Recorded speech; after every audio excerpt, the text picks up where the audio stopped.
sidee u hubnaa in Google Drive kii Google documentigii ama Google slide kii aan u share galeynay linkiga si sax ah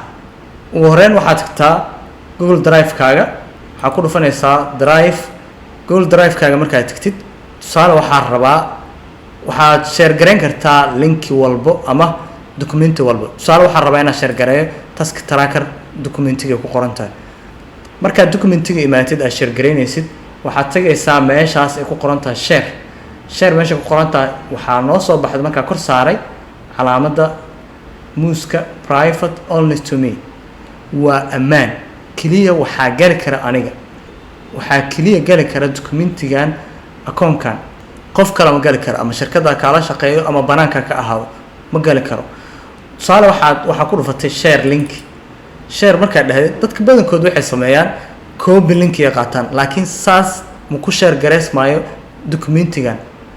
haddaa dhahay linkiga aad copyisa u dirtid qofka rabtid ma gaarayo mana arki karo mana akhri karo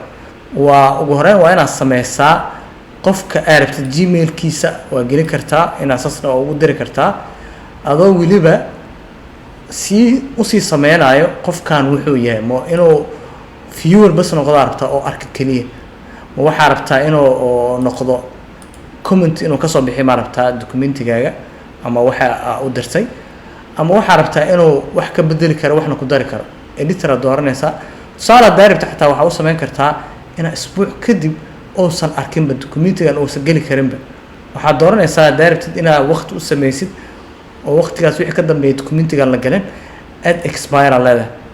halkaas aad tagaysaa meesha ay ku qoran tahay edit the expire date-ka aad u sameynaysaa tusaale waxaa hal isbuuc aan dhigi karnaa ama ka badan ama hal maalin saartid adiga waxa rabtay ku xiranta 27 tusaale doortay qofkan wuxuu gali karaa isbuuc oo ku gali karaa documentigan tusaale markaa gelisid gmailadii aad u baahneed inaad soo gelisid tusaale aan hal qof geli ka badan adigana waa geli kartaa sidoo kale role-ka aad u baahan tahay markaad dhamaystirtid aad sheegtid tusaale dadkan waxaan rabaa inay arkaan kaliya haddaa dhahdid kadibna waxaa leedahay send saasay ugu dhacaysaa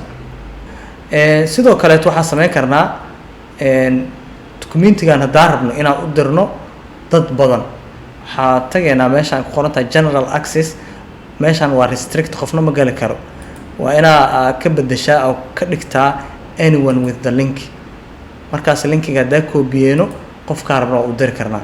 sidoo kale si fudud daarabteed inaa dadka isla shaqeynaysaan companyga iskala shaqeynaysaan inay arkaan ama sidoo kale ayadana waan ku bedeli karnaa linkigan aad dirnay dadka aad u direyno ma inay kaliya arkaan rabnaa ma inay wax ka bedelaan rabnaa ma inay comment ka baxsan karaan rabnaa adiga waxaa rabtid role-ka rabta siinaysaa sidoo kale waxaad dooran kartaa companyga inaa dadka kaala tirsan ee documentigan